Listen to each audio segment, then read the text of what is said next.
اثر ہے۔ اور پھر فرمایا اور زانیہ کے ساتھ نکاح نہ کرے مگر زانی اور مشرک۔ اللہ سبحانہ وتعالیٰ جیسے شرک سے نفرت کرتے ہیں ایسے ہی زنا سے نفرت کرتے ہیں۔ وحرم ذلک علی المؤمنین، اور یہ اللہ نے مومنوں پر حرام کر دیا ہے، یعنی یہ جرم بھی حرام ہے اور اس کے ارتکاب کرنے والے اور پھر اس قسم کے تعلقات کو پروموٹ کرنا، یہ سارا کچھ سخت ناپسندیدہ چیزوں میں سے ہے۔ والذین یرمون المحصنات ثم لم یأتوا بأربعة شہداء، اور جو لوگ پاک دامن عورتوں پر تہمت لگائیں پھر 4 گواہ لے کر نہ آئیں ان کو 80 کوڑے مارو۔ یہاں عورت کی عزت و عصمت کو پروٹیکٹ کیا گیا ہے۔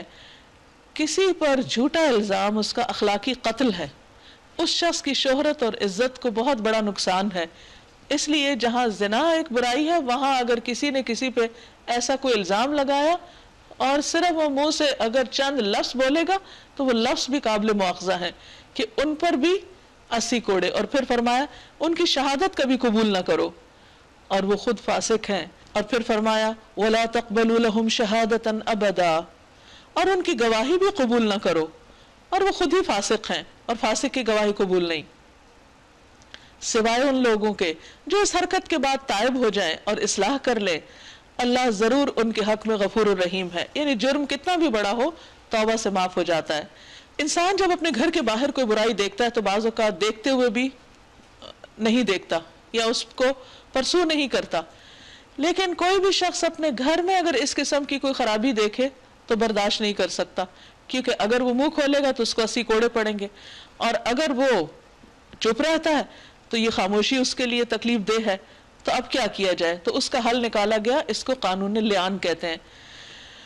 اور جو لوگ اپنی بیویوں پر الزام لگائیں، یعنی کوئی معمولی بات نہیں ہے کہ کوئی شوہر اپنی بیوی کو اس قسم کو کوئی خطاب دے یا اس جرم میں ملوث ہونے کی بات کرے، یہ صرف کہہ کے چھوٹ نہیں جائے گا، اگلے مرحلے پر بھی بات ہوگی، اور ان کے پاس خود ان کے اپنے سوا کوئی دوسرے گواہ نہ ہو، اس نے خود اپنی آنکھوں سے کسی نے دیکھا ہے، تو ان میں سے ایک شخص کی گواہی یہ ہے کہ وہ 4 بار اللہ کی قسم کھا کے گواہی دے کہ وہ اپنے الزام میں سچا ہے، اور 5ویں بار کہے کہ اس پر اللہ کی لعنت ہو اگر وہ اپنے الزام میں جھوٹا ہو۔ اور عورت سے سزا اس طرح ٹل سکتی ہے کہ وہ 4 مرتبہ اللہ کی قسم کھا کے گواہی دے کہ یہ شخص اپنے الزام میں جھوٹا ہے، 5ویں مرتبہ کہے کہ اس پر اللہ کا غضب ٹوٹے اگر وہ اپنے الزام میں سچا ہو۔ تم لوگوں پر اللہ کا فضل اور اس کا رحم نہ ہوتا، اور یہ بات نہ ہوتی کہ اللہ تعالیٰ بڑا التفات فرمانے والا، فضل فرمانے والا اور رحمت فرمانے والا ہے اور حکیم ہے، تو بیویوں پہ الزام کا معاملہ تمہیں بہت مشکل میں ڈال دیتا۔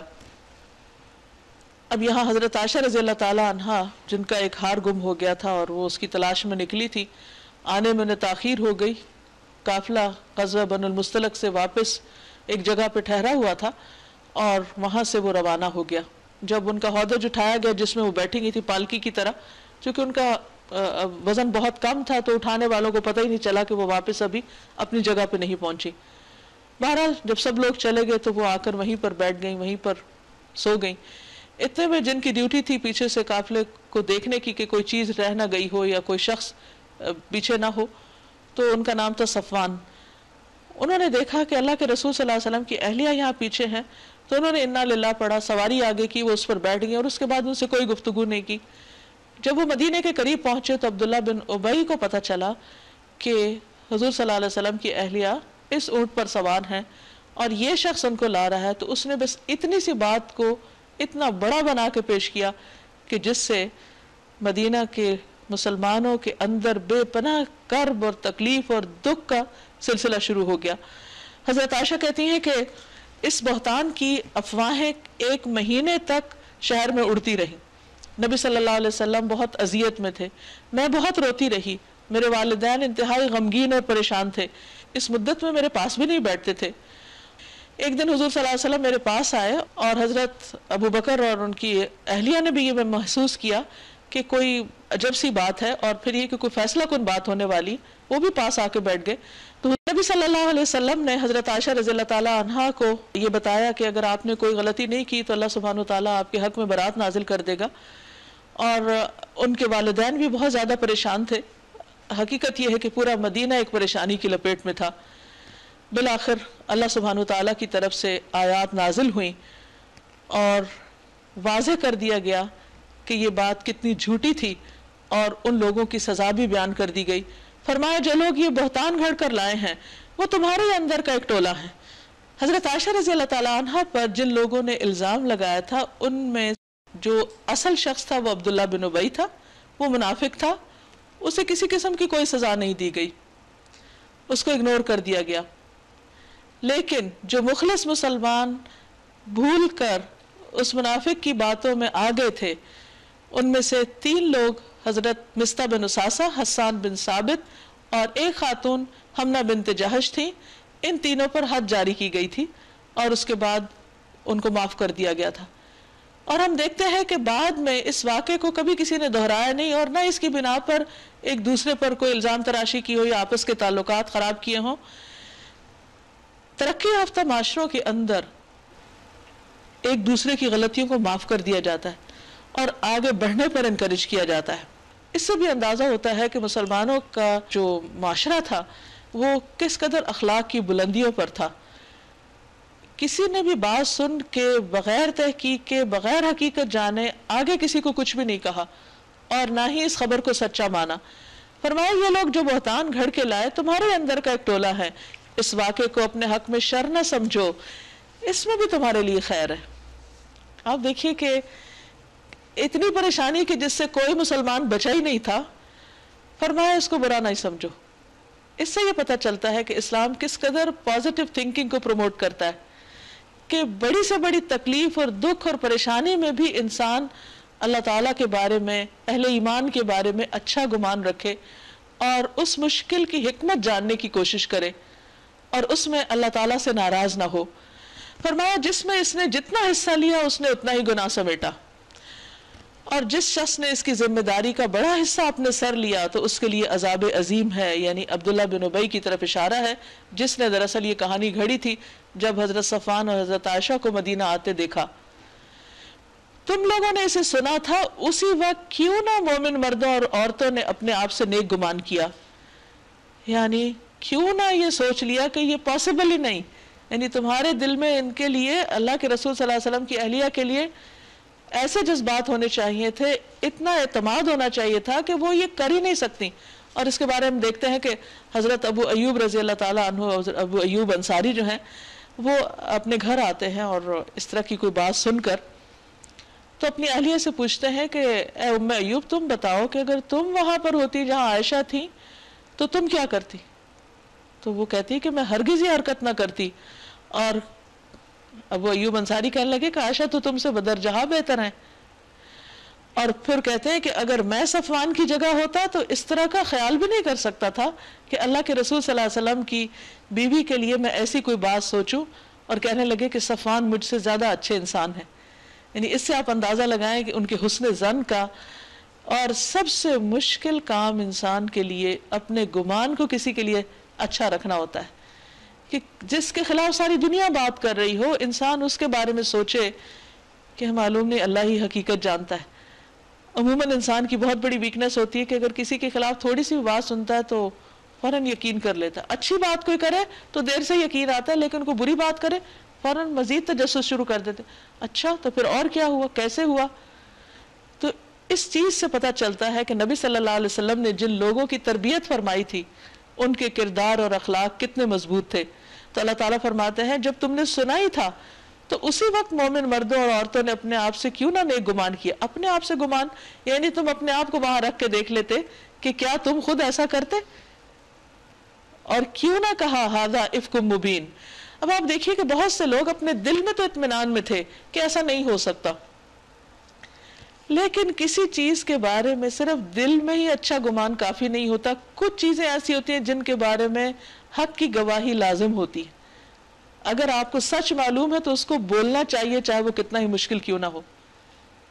تو یہاں اللہ تعالیٰ فرمائے تم نے کیوں نہ کہا کہ یہ جھوٹا الزام ہے، تمہیں صفائی دینی چاہیے تھی. اس میں ہم سب کے لیے ایک بہت بڑا سبق ہے کیونکہ انسان ہے، ایک دوسرے سے تعلقات ہوتے ہیں، لوگ مختلف مجلسوں میں ایک دوسرے کے اوپر تبصرے تذکرے ان کے کرتے رہتے ہیں. تو ایسے میں اگر کوئی شخص کسی کے خلاف بھی کوئی زبان کھولے، کسی قسم کی بات کرے تو فوراً نہیں یقین کرنا چاہیے، اور اپنی طور پر جو اس کی اپنی معلومات ہیں جہاں تک اس کے مطابق دفاع بھی کرنا چاہیے. یہ مومن کا مومن پہ حق ہے, کیونکہ نبی صلی اللہ علیہ وسلم نے حجۃ الوداع کے موقع پر کعبہ کے سامنے یہ بات فرمائی تھی کہ کعبہ تو کتنا عظیم ہے اور تیری حرمت کتنی بڑی ہے, لیکن مومن کی حرمت اللہ کے ہاں تجھ سے بھی زیادہ ہے. اور مومنوں آپ نے فرمایا یہ کون سا مہینہ ہے, یہ کون سا دن ہے, یہ کون سی جگہ ہے؟ تو لوگوں نے عرض کیا کہ یہ حرمت والا مہینہ, حرمت والی جگہ, حرمت والا دن. فرمایا اللہ کے نزدیک مومن کی جان, مال, عزت اس سے بھی زیادہ محترم ہے. تو کسی کی بھی عزت خراب کرنا ایک بہت بڑا جرم ہے, اس سے پرہیز کرنا چاہیے. فرمایا وہ لوگ اپنے الزام کے ثبوت میں 4 گواہ کیوں نہ لائے؟ اب کہ وہ گواہ نہ لائے, اللہ کے نزدیک وہی جھوٹے ہیں. اگر تم لوگوں پر دنیا اور آخرت میں اللہ کا فضل اور رحم و کرم نہ ہوتا تو جن باتوں میں تم پڑ گئے تھے ان کی پاداش میں بڑا عذاب تمہیں آ لیتا. یعنی کوئی معمولی چیز نہیں تھی. ذرا غور کرو اس وقت تم کیسی غلط بات کر رہے تھے, جبکہ تمہاری ایک زبان سے دوسری زبان اس جھوٹ کو لیتی چلی جا رہی تھی, اور تم اپنے منہ سے وہ کچھ کہے جا رہے تھے جس کے متعلق تمہیں کچھ علم نہ تھا. یہ سارے مسلمانوں کا حال نہیں تھے, چند لوگوں کی بات ہو رہی ہے. تم اسے ایک معمولی بات سمجھ رہے تھے, حالانکہ اللہ کے نزدیک یہ بہت بڑی بات تھی. کیوں نہ اسے سنتے ہی تم نے کہہ دیا کہ ہمیں ایسی بات زبان سے نکالنا بھی زیب نہیں دیتا. سبحانک, سبحان اللہ, ھذا بہتان عظیم, یہ بہت بڑا بہتان ہے, بہت بڑا الزام ہے. اللہ تم کو نصیحت کرتا ہے کہ آئندہ کبھی ایسی حرکت نہ کرنا اگر تم مومن ہو. اللہ تمہیں صاف صاف ہدایات دیتا ہے اور وہ علیم اور حکیم ہے. جو لوگ چاہتے ہیں کہ ایمان لانے والوں کے گروہ میں فحش پھیلے, ایسی بے حیائی کی باتیں نشر کی جائیں, عام کی جائیں, وہ دنیا اور آخرت میں دردناک سزا کے مستحق ہیں. اللہ جانتا ہے اور تم نہیں جانتے, کیونکہ ایسی باتوں سے اخلاق خراب ہوتے ہیں. عبداللہ بن عمر رضی اللہ عنہ بیان کرتے ہیں کہ رسول اللہ صلی اللہ علیہ وسلم متوجہ ہوئے اور فرمایا, مہاجروں 5 آزمائشیں ایسی ہیں جن میں تم مبتلا ہوگے, اور میں اس بات سے اللہ کی پناہ چاہتا ہوں کہ تم ان کو پاؤ. ان میں سے ایک یہ ہے کہ جب کسی قوم میں بدکاری عام ہو جاتی ہے اور وہ اعلانیہ اس کا ارتکاب کرنے لگتے ہیں تو ان میں طاعون اور ایسی مختلف بیماریاں پھیل جاتی ہیں جو ان کے پہلوں میں موجود نہ تھیں. اگر اللہ کا فضل اور اس کا رحم و کرم تم پر نہ ہوتا اور یہ بات نہ ہوتی کہ اللہ بڑا شفیق اور رحیم ہے, تو یہ چیز جو پھیلی تھی تمہارے اندر, اس کے بہت برے نتائج سامنے آتے. یا ایھا الذین آمنوا, اے لوگو جو ایمان لائے ہو, لا تتبعوا خطوات الشیطان, شیطان کے نقش قدم پر مت چلو, شیطان کے پیچھے نہ جاؤ, کیونکہ اس نے تو آدم اور حوا کے لباس اتروا دیے تھے. اس کی پیروی اگر کوئی کرے گا تو وہ اسے فحش اور بدی ہی کا حکم دے گا. اگر اللہ کا فضل اور اس کا رحم و کرم تم پر نہ ہوتا تو تم میں سے کوئی شخص پاک نہ ہو سکتا, مگر اللہ ہی جسے چاہتا ہے پاک کر دیتا ہے, اور اللہ سننے والا اور جاننے والا ہے. یعنی اللہ تعالیٰ اندھا دھند کسی کو پاک نہیں کرتا, بلکہ علم کے ساتھ کہ کون اس لائق ہے کہ واقعی اس کو تزکیہ عطا کرنا چاہیے, کیونکہ سب کے اعمال اللہ سبحانہ و تعالیٰ کے سامنے ہیں. تم میں سے جو لوگ صاحب فضل اور صاحب مقدرت ہیں وہ اس بات کی قسم نہ کھا بیٹھے کہ اپنے رشتہ دار, مسکین اور مہاجر فی سبیل اللہ لوگوں کی مدد نہ کریں. انہیں معاف کر دینا چاہیے اور درگزر کرنا چاہیے. کیا تم نہیں چاہتے کہ اللہ تمہیں معاف کر دے؟ اور اللہ کی صفت یہ ہے کہ وہ غفور الرحیم ہے. ہوا یہ تھا کہ مستح جو تھے حضرت ابوبکر کے دور کے رشتہ دار تھے. جب حضرت ابوبکر کو پتا چلا کہ یہ الزام لگانے والوں میں شامل تھے, یہ اس بات کو پھیلا رہے تھے, تو obviously بیٹی کا معاملہ تھا, وہ غصے میں آ گئے, بہت نیچرل تھا. تو اس پر انہوں نے کہا کہ میں ان کو جو وظیفہ دیتا ہوں, کیونکہ وہ غریب تھے, مہاجر تھے, مسکین تھے, حضرت ابوبکر کو اللہ نے بہت کچھ دے رکھا تھا, میں کہا کہ جو میں ان کو دیتا ہوں میں وہ بند کر رہا ہوں. تو اللہ سبحانہ و تعالیٰ نے فرمایا نہیں, مومن کسی کو اس وجہ سے نہیں دیتا کہ وہ اس کا جواباً کتنا احسان مانتا ہے, وہ ایک اصول کے ساتھ دیتا ہے, وہ اللہ کی خاطر دیتا ہے. حالانکہ حضرت مصرع سے غلطی ہوئی تھی, لیکن اس معاملے میں اللہ سبحانہ و تعالیٰ نے فرمایا کہ نہیں, کیا تم نہیں چاہتے کہ اللہ تم کو معاف کر دے, تم بھی معاف کر دو. تو اس سے یہ پتہ چلتا ہے کہ کسی کی غلطی کتنی بھی بڑی ہو لیکن معاف کرنا اللہ تعالیٰ کو پسند ہے. عموماً خاندانوں کے اندر قطع تعلقی کیوں ہو جاتی ہے, آپس کے تعلقات کیوں ختم ہو جاتے ہیں؟ ایسی ہی باتوں کی بنا پر, کیونکہ بعضوں کا سچے اور بعضوں کے جھوٹے الزام زندگیاں حرام کر دیتے ہیں. اور پھر اگر حقیقت کھل بھی جائے تو عموماً اتنی ہمت نہیں ہوتی کسی کے اندر، یا اتنی جرأت نہیں ہوتی کہ دوسرے کی غلطی اس کی معافی مانگنے پر اس کو معاف کر دے. تو اللہ تعالیٰ فرماتے ہیں وَلْيَعْفُوا وَلْيَصْفَحُوا، معاف کر دو، درگزر کر دو. کیوں؟ اس لیے کہ زندگی کا نظام نہیں چلتا. جب انسان گناہوں کے بوجھ اپنے اوپر لیے رہے یا پھر دوسروں کو معاف نہ کرے تو انسان کا اپنا دل بے چین رہتا ہے. کسی بھی قسم کا دکھ یا غم انسان کے لیے ایک بوجھ کی حیثیت رکھتا ہے، اور وہ بوجھ جب بڑھتا ہے تو انسان کے لیے خود اپنے لیے نقصان دہ ہوتا ہے. ایک معافی دینے میں مشکل بہت بڑی ہوتی ہے، اپنے نفس کو یا اپنے آپ کو منانا پڑتا ہے، لیکن جب انسان اس کو دل سے نکال دیتا ہے تو اس کے بعد وہ خود بھی ریلیکس ہو جاتا ہے، کیونکہ ہونے والی بات ہو گئی، جو ہونا تھا ہو چکا، اب اس کو پلٹایا نہیں جا سکتا. ہاں، ایک نئی زندگی شروع کرنی چاہیے اور تعلقات کی ہمیشہ تجدید کرتے رہنا چاہیے، کیونکہ انسانوں سے غلطیاں ہوتی رہیں گی. جو لوگ پاک دامن بے خبر مومن عورتوں پر تہمتیں لگاتے ہوں ان پر دنیا اور آخرت میں لعنت کی گئی ہے، ان کے لیے بہت بڑا عذاب ہے. وہ اس دن کو بھول نہ جائیں جبکہ ان کی اپنی زبانیں اور ان کے اپنے ہاتھ پاؤں ان کے کرتوتوں کی گواہی دیں گے. اس دن اللہ وہ بدلہ انہیں بھرپور دے گا جس کے وہ مستحق ہیں. انہیں معلوم ہو جائے گا کہ اللہ ہی حق ہے، سچ کو سچ کر دکھانے والا ہے. الخبیثات للخبیثین والخبیثون للخبیثات، خبیث عورتیں خبیث مردوں کے لیے ہیں. اس کا یہ مطلب نہیں کہ انہی کی شادی ایسے ہوگی، اس کا مطلب یہ ہے کہ خبیث خبیث کو ہی پسند کرتا ہے، ان کے مزاج ایک طرح کے ہوتے ہیں. لیکن ایکسیپشنل کیسز ہوتے ہیں کہ ایک پاکیزہ عورت بعض اوقات کسی ایسے مرد یا ایک پاکیزہ مرد کسی ایسی عورت کے ساتھ اس کا تعلق ہو جاتا ہے کہ جو خبیث ہوں. اور خبیث مرد خبیث عورتوں کے لیے، پاکیزہ عورتیں پاکیزہ مردوں کے لیے، اور پاکیزہ مرد پاکیزہ عورتوں کے لیے. ان کا دامن پاک ہے ان باتوں سے جو بنانے والے بناتے ہیں، ان کے لیے مغفرت اور رزق کریم ہے. پھر کچھ اور اصول بھی، اخلاقی ضابطے بتائے گئے. یا ایھا الذین آمنوا، اے لوگو جو ایمان لائے ہو، لا تدخلوا بیوتا غیر بیوتکم، اپنے گھروں کے سوا دوسروں کے گھروں میں داخل نہ ہوا کرو. حتی تستأنسوا، یہاں تک کہ گھر والوں کی رضا نہ لے لو، ان کو مانوس نہ کر لو. وتسلموا علی اہلہا، اور ان پر سلام نہ بھیج دو. یعنی ایسے ہی اچانک کسی کے گھر میں مت داخل ہو جاؤ. ہو سکتا ہے کہ کوئی اس حال میں ہو کہ تمہارا آنا اس کو سخت ناگوار ہو، تو ایک مینرز بتائے گئے. اور یہ جو بات ہے نا سلام سے پہلے مانوس کرنے کی، مطلب یہ کہ اپوائنٹمنٹ لے لو، اطلاع دے کر جاؤ، اور اس کے ساتھ یہ ہے کہ جب دروازے پر بھی پہنچو تو اس وقت بھی کوئی ایسی چیز کرو کہ جس سے آنے والے کو پتہ چل جائے کہ واقعی تم ہی آئے ہو، تمہارے روپ میں کوئی اور نہیں ہے. اور پھر جب داخل ہو تو سلام کرو. یہ طریقہ تمہارے لیے بہتر ہے، توقع ہے کہ تم اس کا خیال رکھو گے. کلدہ بن حنبل سے روایت ہے کہ صفوان بن امیہ نے انہیں رسول اللہ صلی اللہ علیہ وسلم کے پاس کچھ دودھ، جنگلی ہرن اور کچھ لکڑیاں دے کر بھیجا. نبی صلی اللہ علیہ وسلم مکہ کی بلند جگہ پر تھے. اس وقت میں آپ کے پاس داخل ہوا اور سلام نہیں کیا. آپ نے فرمایا لوٹ جاؤ اور کہو السلام علیکم. یعنی اگر کوئی شخص سلام کے بغیر داخل ہو جائے تو اس کو واپس بھی کیا جا سکتا ہے. اب دیکھیے کہ اگر کسی مسلمان معاشرے کے اندر سارے لوگ اس پر عمل کریں تو کوئی ڈاکو کسی کے گھر میں نہیں داخل ہو سکتا. کس قدر امن ہو. یہ سلام ہے ہی امن کا پیغام. پھر اگر کسی کو نہ پاؤ تو داخل نہ ہو، کیونکہ اس میں بھی شک والی بات ہے کہ ایسا نہ ہو کہ کوئی الزام لگ جائے کہ یہ شاید چور داخل ہو گیا تھا. جب تک تم کو اجازت نہ دی جائے کسی کے گھر مت داخل ہو. اور اگر تم سے کہا جائے واپس چلے جاؤ تو واپس ہو جاؤ، اس کو مائنڈ نہ کرو، اس کو برا نہ مناؤ.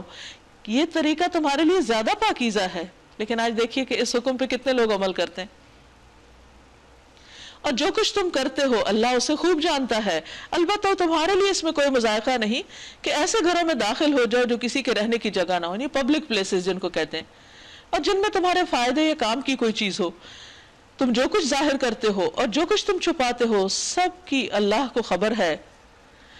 پھر مزید احکام. قل للمؤمنین یغضوا من ابصارہم ویحفظوا فروجہم، اے نبی صلی اللہ علیہ وسلم مومن مردوں سے کہیے کہ اپنی نظریں بچا کر رکھیں، نظریں جھکا کر رکھیں. جھکا کا مطلب یہ نہیں کہ ساتھ نیچے ڈال کے بیٹھیں، اس کا مطلب یہ ہے کہ ایسی نظروں سے مرد عورتوں کو نہ دیکھیں جس سے ان کے اندر کوئی خرابی پیدا ہونے کا اندیشہ ہو. اور اپنی شرمگاہوں کی حفاظت کریں، یعنی بے حیائی اور زنا وغیرہ سے پرہیز۔ معقل بن یسار سے مروی ہے کہ رسول اللہ صلی اللہ علیہ وسلم نے فرمایا کسی آدمی کے سر میں لوہے کی سوئی ٹھونس دی جائے یہ اس کے لیے اس سے بہتر ہے کہ وہ غیر محرم عورت کو چھوئے جو اس کے لیے حلال نہیں۔ نبی صلی اللہ علیہ وسلم نے فرمایا کہ آدمی کسی عورت یا مرد کے سطر پر نگاہ نہ ڈالے۔ فرمایا کوئی مرد کسی مرد کے سطر کو نہ دیکھے۔ مرد کے لیے ناف سے لے کر گھٹنے تک یہ حصہ مردوں کو بھی نہیں دکھانا چاہیے، اسی طرح عورتوں کو بھی اس حصے کو نہ دکھائیں۔ بے شک اللہ باخبر ہے ان سب چیزوں سے جو وہ کرتے ہیں، یعنی کوئی نہیں جانتا کہ تمہاری نگاہوں نے خیانت کی، لیکن اللہ کو پتہ چل جاتا ہے۔ وَقُلْ لِلْمُؤْمِنَاتِ صرف مردوں کے لیے نہیں، عورتوں کے لیے بھی حکم یہی ہے، يَغْضُضْنَ مِنْ أَبْصَارِهِنَّ کہ وہ اپنی نگاہیں بچا کر رکھیں۔ یعنی اس کا مطلب نہیں کہ کسی مرد کو دیکھے ہی نہیں، ضرورت کے تحت بات کی جا سکتی ہے، پہچان کے لیے دیکھا بھی جا سکتا ہے، جیسے حضرت عائشہ رضی اللہ تعالیٰ عنہ نے حبشیوں کا تماشا دیکھا تھا، نبی صلی اللہ علیہ وسلم نے خود اپنے کندھے پہ سر رکھ کے ان کو دکھایا تھا۔ تو اس سے یہ پتہ چلتا ہے کہ دیکھنا منع نہیں ہے، جس خاص دیکھنے سے منع کیا گیا ہے وہ ہے من ابصارہن، بعض نگاہیں منع ہے اور ان کو انسان خود ہی ڈیٹیکٹ کر سکتا ہے کہ کسی جگہ دیکھتے ہوئے کیا اٹریکشن پیدا ہو رہی ہے، کیا خرابی دل میں آ رہی ہے اور کہاں رک جانا چاہیے۔ جو ہی انسان اپنے اندر کوئی ایسی بیڈ فیلنگ محسوس کرے تو فوراً انسان اپنی نگاہ کو پھیر لے، یعنی ان نگاہوں سے بچے جن سے بچنا یہاں مقصود ہے، اور اپنی شرمگاہوں کی حفاظت کریں اور اپنا بناؤ سنگھار نہ دکھائیں۔ وَلَا يُبْدِينَ زِينَتَهُنَّ عورتیں اپنی زینت ظاہر نہ کریں۔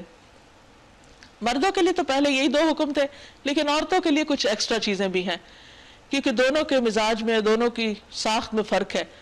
اس میں زینت میں کیا چیز ہے؟ زینت والا لباس اور جسم کے خوبصورت حصے، جس میں عورت کے لیے خاص طور پر اٹریکشن رکھی گئی، یعنی مردوں کے لیے عورت کے اندر، اور پھر بناؤ سنگھار یعنی بیوٹیفائی کرنا خود کو۔ رسول اللہ صلی اللہ علیہ وسلم نے فرمایا دوزخ والوں کی دو قسمیں ہیں جنہیں میں نے نہیں دیکھا، ایک ان عورتوں کی ہے جو لباس پہننے کے باوجود ننگی ہیں، وہ مائل ہونے والیاں، مائل کرنے والیاں، ان کے سر بختی اونٹوں کی طرح ایک طرف جھکے ہوئے، وہ عورتیں جنت میں داخل نہ ہوں گی اور نہ ہی جنت کی خوشبو پا سکیں گی، اور بے شک جنت کی خوشبو اتنی مسافت سے محسوس کی جا سکتی ہے، یعنی جنت کی خوشبو دور تک محسوس کی جا سکتی ہے۔ یعنی عورتیں خود کو بیوٹیفائی کر کے مردوں کے سامنے نہ لے جائیں، یہ مراد ہے۔ الا ما ظہر منہا مگر وہ جو خود سے خود ظاہر ہو جائے، یعنی جس میں دکھانا شامل نہیں بطور خاص، بلکہ وہ اس کی شخصیت کا ایک حصہ ہے، اور اپنے سینوں پر اپنی اوڑھنیوں کے آنچل ڈالے رکھے، یعنی سارے جسم میں عورت کے لیے خصوصی طور پر سینہ جو ہے اس کو چھپانے کا حکم ہے، کیونکہ وہ زینت کا ذریعہ ہے۔ وہ اپنا بناؤ سنگھار ظاہر نہ کرے مگر ان لوگوں کے سامنے، یعنی اپنا میک اپ اور زیور وغیرہ ان مرد رشتہ داروں کے سامنے ظاہر کر سکتی ہیں، جس میں شوہر سب سے پہلے زینت کا مستحق ہے، پھر باپ، پھر شوہروں کے باپ یعنی سسر، اپنے بیٹے، شوہروں کے بیٹے یعنی سگے اور ستیلے، بھائی، بھائیوں کے بیٹے یعنی بھتیجے، بہنوں کے بیٹے، بھانجے، اپنے میل جول کی عورتیں یعنی ایسی عورتیں کہ جن سے کسی کی شر کا اندیشہ نہ ہو، یا وہ عورت کی بیوٹی کو کہیں اور جا کر اس طرح واضح نہ کرے کہ گویا کوئی مرد عورت کو دیکھ ہی رہا ہے، خواہ وہ اس کی چھپی ہوئی چیزیں ہیں۔ پھر اپنے مملوک، وہ زیر دست مرد جو کسی اور قسم کی غرض نہ رکھتے ہوں، یعنی جو خادم، ملازم وغیرہ ہیں، ان کے اندر جب ایسی شہوانی خواہشات نہ ہوں، سیدھے سادے، اور ان کو صرف کھانے پینے سے غرض ہے، عورت سے غرض نہیں۔ وہ بچے جو عورتوں کی پوشیدہ باتوں سے ابھی واقف نہیں ہوئے، اب یہاں پر کوئی ایج نہیں بتائی گئی، بلکہ کرائٹیریا سیٹ کر دیا گیا کہ وہ بچے جو ابھی ایکسپوز نہیں ہوئے عورتوں کی چھپی ہوئی چیزوں سے، یا عورتوں سے متعلق بہت کچھ ابھی نہیں جانتے، انوسینٹ ہے، معصومیت کے دور میں ہیں۔ ہاں اگر وہ ایکسپوز ہو چکے ہیں ان سب چیزوں سے تو پھر عورتوں کو احتیاط برتنی ہوگی، ان کو بچہ سمجھ کے ان کے سامنے اپنی بیوٹی کو ظاہر نہ کریں۔ وہ اپنے پاؤں زمین پر مارتی ہوئی نہ چلا کریں، یعنی اپنی چال سے بھی دوسروں کو اٹریکٹ نہ کریں کہ اپنی جو زینت انہوں نے چھپا رکھی ہو اس کا علم لوگوں کو ہو جائے۔ اور اللہ سے سب مل کر توبہ کرو اے مومنو تاکہ تم کامیاب ہو سکو.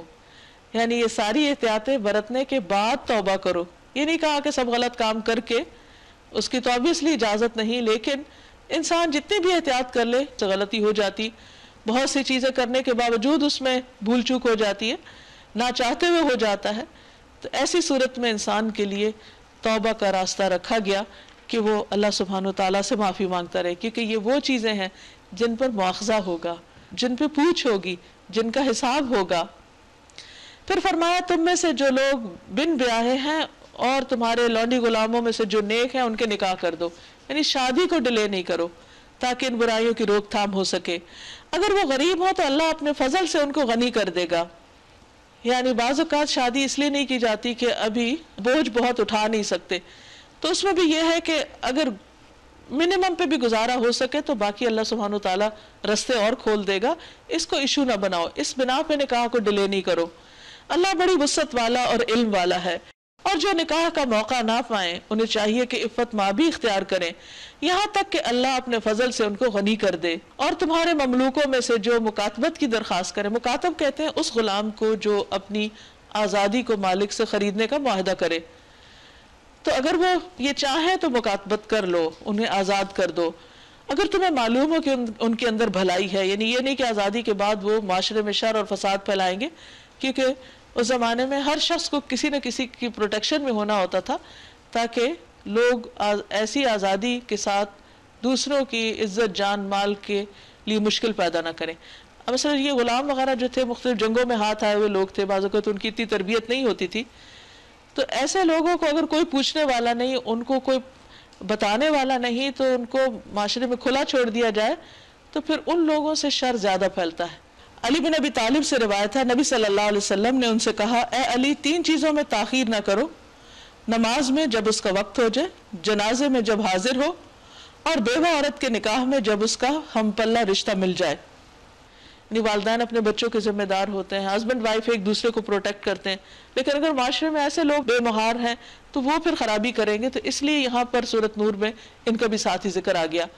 اور ان کو اللہ کے مال میں سے دو جو اللہ نے تمہیں دیا ہے، اور اپنی لونڈیوں کو اپنے دنیاوی فائدوں کی خاطر قحبہ گری پہ مجبور نہ کرو، یعنی پروسٹیٹیوشن پہ مجبور نہ کرو جبکہ وہ خود پاک دامن رہنا چاہتی. اس کا یہ مطلب نہیں کہ اگر وہ نہیں رہنا چاہتی تو پھر آزادی دے دو. ایکچولی یہ تھا کہ عبداللہ بن ابی نے اس قسم کا بزنس شروع کر رکھا تھا جو کہ انتہائی مکروہ چیز تھی. تو جب یہ حکم نازل ہوا تو جس اپنی لونڈی سے وہ یہ کام کرواتا تھا اس کو اس سے الگ کر دیا گیا، اس سے آزاد کروا دیا گیا. جو کوئی ان کو مجبور کرے تو اس جبر کے بعد اللہ ان کے لیے غفور الرحیم ہے. یعنی ان عورتوں کے اوپر پھر الزام نہیں ہے، پھر جو کروانے والے ہیں غلط کام ان کی پکڑ ہے. وَلَقَدْ أَنزَلْنَا إِلَيْكُمْ آيَاتٍ مُبَيِّنَاتٍ، ہم نے صاف صاف ہدایت دینے والی آیات تمہارے پاس بھیج دی ہیں، اور ان قوموں کی عبرتناک مثالیں بھی تمہارے سامنے پیش کر چکے ہیں جو تم سے پہلے ہو گزری، اور وہ نصیحتیں ہم نے کر دی جو ڈرنے والوں کے لیے ہوتی ہیں. یعنی باتیں بالکل واضح ہیں، صاف ہیں. اب ضرورت اس بات کی ہے کہ انسان ان کو سنجیدگی کے ساتھ لے. اور عین بیچ میں یعنی ابھی مزید احکامات بھی آئیں گے، درمیان میں اللہ سبحانہ و تعالی نور کی بات کرتے ہیں کہ اللہ نور السماوات والارض، اللہ ہی آسمان و زمین کا نور ہے. یعنی اگر اللہ نہ ہوتا تو کسی کو ہدایت نصیب نہ ہوتی اور تمہیں اچھے اور برے کا کوئی فرق بتانے والا نہ ہوتا. اور اللہ سبحانہ و تعالیٰ کی ذات بھی نور ہے، اس کا حجاب بھی نور ہے. تہجد کی جو دعا اس میں آتا ہے وَلَكَ الْحَمْدُ أَنْتَ نُورُ السَّمَاوَاتِ وَالْأَرْضِ، سب تعریف تیرے لیے ہے، تو ہی آسمان و زمین کا نور ہے، تو ہی ان کا خالق ہے اور تو ہی ان کی رہنمائی کرنے والا ہے. مَثَلُ نُورِهِ، اس کے نور کی مثال ایسے ہے كَمِشْكَاةٍ فِيهَا مِصْبَاحٌ، وہ ایک تاک کی طرح ہے جس میں چراغ رکھا ہوا ہو، ایک نیش کی طرح ہے جس میں ایک لیمپ ہو. چراغ ایک فانوس میں ہو، فانوس کا حال یہ ہو کہ جیسے موتی کی طرح چمکتا ہوا تارا، یعنی پروٹیکٹڈ ہے. اور چراغ زیتون کے ایک ایسے مبارک درخت کے تیل سے روشن کیا جاتا ہو جو نہ شرقی ہو نہ غربی ہو، جس کا تیل آپ ہی آپ بھڑکا پڑتا ہو، چاہے اس کو آگ لگے یا نہ لگے. روشنی پر روشنی بڑھنے کے سارے اسباب جمع ہو گئے. اللہ اپنے نور کی طرف جس کو چاہتا ہے رہنمائی کرتا ہے، اور اللہ لوگوں کو مثالوں سے بات سمجھاتا ہے. وہ ہر چیز سے خوب جانتا ہے. واللہ بکل شیء علیم، وہ ہر چیز سے خوب واقف ہے۔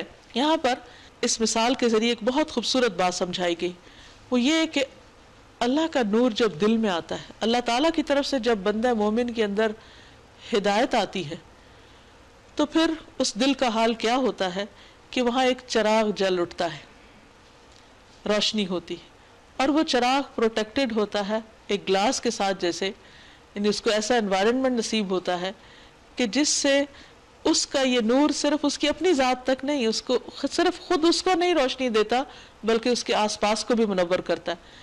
گلاس کی خصوصیت یہ ہوتی ہے کہ اس سے روشنی چھن کے باہر نکلتی ہے اور دور دور تک پھیلتی ہے، اور پھر وہ گلاس اس کو مختلف طرح کے جو ہوائیں ہیں یا آگ بجھانے والی یا چراغ کو ختم کرنے والی چیزیں ہیں ان سے بھی پروٹیکٹ کرتا ہے۔ تو یہ نور، ایمان کا نور، اچھے ماحول کی پروٹیکشن، یہ انسان کو ایسا بہترین انسان بنا دیتی ہیں کہ جس سے اس کی روشنی اور اس کی ہدایت اور اس کی چمک سے پورا معاشرہ منور ہو جاتا ہے۔ جب تک انسان کے اندر یہ نور نہیں آتا اس وقت تک انسان شیطان کے وسوسوں سے نہیں بچ سکتا، کیونکہ شیطان کے وسوسے ایک تیر کی طرح ہوتے ہیں جس کو ایمان کی یہ قوت اور یہ روشنی بجھا دیتی ہے یا اس کو بھسم کر کے رکھ دیتی ہے۔ یہ نور ایسا نور ہوتا ہے کہ جس سے انسان حق اور باطل میں فرق محسوس کر لیتا ہے، انسان کے اپنے اندر ایک میزان پیدا ہو جاتا ہے، وہ انسان اپنی ذات کے اندر مطمئن ہوتا ہے، بالکل اسی طرح جیسے روشنیوں میں رہنے والا انسان۔ اس کے برعکس جس شخص کے دل کے اندر اندھیرا ہو اور اس کے ماحول میں بھی خرابی ہو تو پھر اس کو نہ اللہ کی پہچان ہوتی ہے اور نہ اس کو اپنی پہچان ہوتی ہے، نہ اس کو اپنے مستقبل کی کوئی فکر ہوتی ہے۔ ایسا انسان صرف غفلت اور بے حسی کی زندگی گزار کر ہمیشہ کی ہلاکت سے دوچار ہو جاتا ہے۔ اور یہاں پر اللہ تعالیٰ فرماتے ہیں کہ مومن کے اس نور کو جو تیل مل رہا ہے، یعنی یہ چراغ جو جل رہا ہے، اس کو جو روشنی پہنچانے والی چیز ہے وہ ہے زیتون کا تیل، یعنی ہدایت کو اس سے تشبیہ دی گئی کہ مسلسل اس کا رابطہ اللہ کی کتاب کے ساتھ رہتا ہے، اس کو علم ملتا رہتا ہے۔ جب وہ علم ملتا رہتا ہے تو یہ چراغ مزید جلتا رہتا ہے۔ چراغ اسی وقت جل سکتا ہے جب اس کو سینچنے والا تیل موجود ہو، اور اگر وہ تیل ہی نہیں، وہ ہدایت کا سورس اور منبع سے کٹا ہوا ہے تو وہ چراغ زیادہ دن نہیں جل سکتا۔ یعنی ایمان ایسی چیز ہے جو دل میں آتا ہے لیکن اس کو سینچنا پڑتا ہے، اس کو روشن رکھنا پڑتا ہے۔ ایک دفعہ لا الہ الا اللہ کہنے سے چراغ جل تو اٹھتا ہے، لیکن اگر اس کی جو لائٹ ہے یا اس کی جو بتی ہے، اس کا اگر سلسلہ اس کے سورس کے ساتھ نہیں، یا اس کو ایسا تیل سینچ نہیں رہا تو چراغ جلتا نہیں رہے گا۔ اس لیے اللہ سبحانہ و تعالیٰ فرماتے ہیں کہ روشنی کے سارے اسباب جمع کرنے کی ضرورت ہے، انسان کو ان کے ساتھ ایک تعلق اور ایک رابطے کی ضرورت ہے، اور اس مثال سے اللہ لوگوں کو ہدایت کی بات سمجھاتا ہے۔ اس نور کی طرف ہدایت پانے والے ان گھروں میں پائے جاتے ہیں جنہیں بلند کرنے کا اور جن میں اپنے نام کی یاد کا اللہ نے اذن دیا ہے۔ یہ گھر کون سے ہیں؟ بعض نے کہا کہ یہ مساجد ہیں۔ ان کو بلند کرنے کا، ان کو بنانے کا، ان کی حفاظت، ان کی کیئر اور ان کی سرپرستی، اور اس کے ساتھ ساتھ اس کو آباد کرنے کا اللہ نے ان کو حکم دیا ہے، اذن دیا ہے۔ رسول اللہ صلی اللہ علیہ وسلم نے فرمایا، اپنی نمازوں کا کچھ حصہ اپنے گھروں میں بھی ادا کیا کرو، ان کو قبرستان نہ بنا دو جیسا کہ یہودیوں نے اپنے گھروں کو قبرستان بنا دیا تھا۔ بے شک جس گھر میں قرآن مجید کی تلاوت کی جاتی ہے وہ اہل آسمان کو ایسے نظر آتا ہے جیسے اہل زمین کو ستارے نظر آتے ہیں۔ ان میں ایسے لوگ صبح و شام اس کی تسبیح کرتے ہیں جنہیں تجارت اور خرید و فروخت اللہ کی یاد اور اقامت صلاۃ اور ادائے زکوٰۃ سے غافل نہیں کرتی۔ وہ اس دن سے ڈرتے رہتے ہیں جس میں دل الٹنے اور آنکھیں پتھرا جانے کی نوبت آئے گی، اور یہ وہ سب کچھ اس لیے کرتے ہیں تاکہ اللہ ان کے بہترین اعمال کی جزا ان کو دے اور مزید اپنے فضل سے نوازے۔ اللہ جسے چاہتا ہے بے حساب دیتا ہے۔ اس کے برعکس جن لوگوں نے کفر کیا، یعنی جن کے دل میں ایمان کا نور نہیں، ان کے اعمال کی مثال ایسی ہے جیسے دشت بے آب میں سراب کہ پیاسا اس کو پانی سمجھے ہوئے تھا۔ یعنی اندھیرے میں جو شخص ہوتا ہے وہ بہت سی غلط فہمیوں کا شکار ہوتا ہے۔ وہ اپنے بارے میں، اپنے رب کے بارے میں، اپنے ماحول کے بارے میں، اپنی آخرت کے بارے میں، اپنے انجام کے بارے میں خوش فہمیوں کا شکار رہتا ہے، بالکل ایسے ہی جیسے دور سے کوئی شخص ریت کے سمندر کو پانی کا سمندر سمجھے اور جب وہ وہاں پہنچے تو اس میں سے کچھ بھی نہ پائے، یعنی وہ حقیقت کے خلاف جا رہا ہوتا ہے، وہ ایک فینٹیسی ورلڈ میں ہوتا ہے جس کی کوئی حقیقت نہیں، وہ ایک سراب ہے۔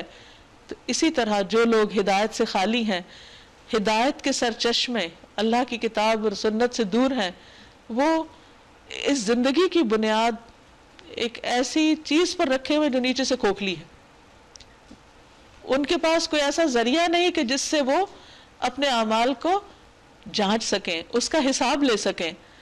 تو اس لیے فرمایا کہ ان کے اعمال کی مثال ایسی ہے جیسے سراب کہ پیاسا اس کو پانی سمجھے ہوئے تھا، یعنی بڑی غلط فہمی تھی اس کی کہ اس کا سب ٹھیک ہے، مگر جب وہاں پہنچا تو کچھ نہ پایا، بلکہ وہاں اس نے اللہ کو موجود پایا جس نے اس کا پورا پورا حساب چکا دیا۔ یعنی مرنے کے بعد کے بارے میں اس نے کچھ ایسی باتیں سوچ رکھی ہیں جن کی کوئی حقیقت نہیں۔ بس بہت سے لوگ غلط کام کرتے رہتے ہیں، دل کھول کے کرتے ہیں اور کہتے ہیں اللہ بڑا غفور رحیم، وہ چاہے تو کسی بھی چیز پہ بخش دے، لیکن وہ اس کے لیے کچھ سنجیدگی سے کچھ نہیں سوچتے۔ تو ایسے لوگ جب مر کے اللہ کے پاس جائیں گے تو اللہ تعالیٰ ان کا حساب لے گا، لیکن جو انہوں نے سوچ رکھا تھا حقیقت اس کے بالکل برعکس ہوگی۔ یا پھر اس کی مثال ایسی ہے جیسے گہرے سمندر میں اندھیرا کہ اوپر ایک موج چھائی ہوئی ہے، اس پر ایک اور موج اور اس کے اوپر بادل، تاریکی پہ تاریکی مسلط ہے، آدمی اگر اپنا ہاتھ نکالے تو اسے دیکھنے بھی نہ پائے۔ یعنی اتنے اندھیروں میں ہیں ایسے لوگ جن کا اللہ اور اللہ کی کتاب سے کوئی تعلق نہیں کہ ان کو اپنی بھی پہچان ہی نہیں۔ اپنا ہاتھ نہ دیکھنے کا مطلب یہ ہے کہ اپنی ذات سے بھی بے خبر ہیں۔ جسے اللہ نور نہ بخشے پھر اس کے لیے کوئی نور نہیں، یعنی واحد سورس اللہ کی ذات ہے، اور اگر کسی کا اللہ سے تعلق نہیں تو کوئی بندہ کسی کو ہدایت نہیں دے سکتا جب تک اللہ نہ دے۔ کیا تم دیکھتے نہیں کہ اللہ کی تسبیح کر رہے ہیں وہ سب جو آسمانوں اور زمین میں ہیں، اور وہ پرندے جو پر پھیلائے ہوئے اڑ رہے ہیں، ہر ایک اپنی نماز اور تسبیح کا طریقہ جانتا ہے، تو کیا انسان تو نہ جانے گا؟ اور یہ سب کچھ جو کرتے ہیں اللہ اس سے باخبر رہتا ہے۔ آسمان اور زمین کی بادشاہی اللہ ہی کے لیے ہے اور اسی کی طرف سب کو پلٹنا ہے۔ کیا تم دیکھتے نہیں ہو کہ اللہ بادل کو آہستہ آہستہ چلاتا ہے، غیر محسوس طریقے سے، کوئی ان کی ٹریفک میں ہنگامہ نہیں، شور نہیں، کوئی ٹکراؤ نہیں، کوئی کسی قسم کی کا کوئی فساد فتنہ نہیں، پھر اس کے ٹکڑوں کو باہم جوڑتے ہیں، مختلف سمتوں سے آ کے وہ ایک دوسرے کے اوپر آ جاتے ہیں، پھر سمیٹ کر ایک کثیف ابر بنا دیتا ہے، پھر تم دیکھتے ہو کہ اس کے خول میں سے بارش کے قطرے ٹپکتے چلے آتے ہیں، اور وہ آسمان سے ان پہاڑوں کی بدولت جو اس میں بلند ہیں اولے برساتا ہے، یعنی برف، پھر جسے چاہتا ہے ان کا نقصان پہنچاتا ہے، جسے چاہتا ہے ان سے بچا لیتا ہے۔ یعنی یہ سب کچھ اللہ کے حکم اور اذن سے ہو رہا ہے۔ اس کی بجلی کی چمک نگاہوں کو خیرہ کیے دیتی ہے، رات اور دن کا الٹ پھیر وہی کر رہا ہے، اس میں ایک سبق ہے آنکھوں والوں کے لیے، یعنی انسان ہر واقعے سے، ہر چیز سے سبق سیکھے اور کسی نتیجے پر پہنچے۔ مومن دنیا میں غافل ہو کر نہیں رہتا۔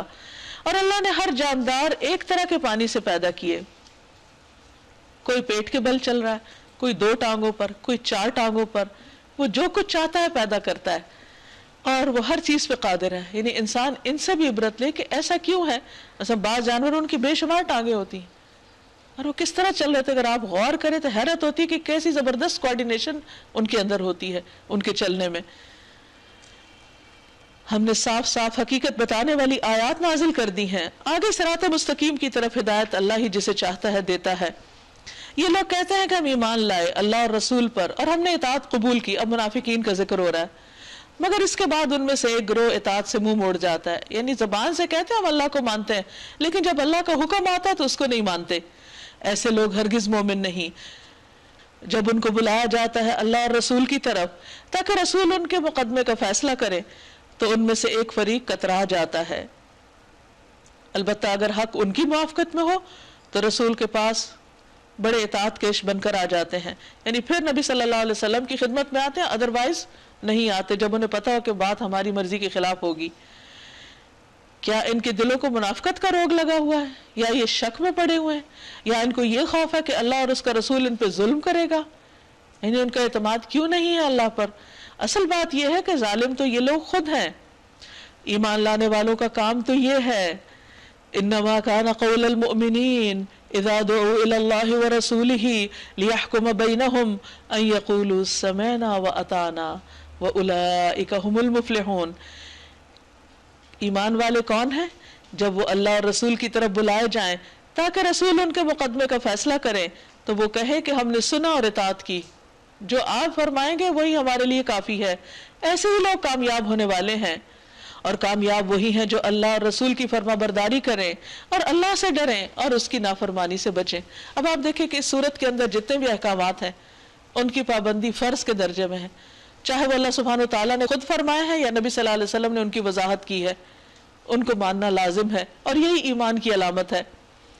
یہ منافق اللہ کے نام سے کڑی کڑی قسمیں کھا کے کہتے ہیں آپ حکم دیں تو ہم گھر سے نکل کھڑے ہوں، یعنی باتیں اتنی بڑی بڑی کرتے ہیں. ان سے کہو قسمیں نہ کھاؤ، تمہاری اطاعت کا حال معلوم ہے، تمہارے کاموں سے اللہ بے خبر نہیں. کہو اللہ کے فرما بردار بنو، اطیعوا اللہ و اطیعوا الرسول، اور رسول صلی اللہ علیہ وسلم کی فرما برداری کرو. نبی صلی اللہ علیہ وسلم جب موجود تھے تو ان کی بات ماننا، اور اب ان کی سنت کی پیروی مراد ہے.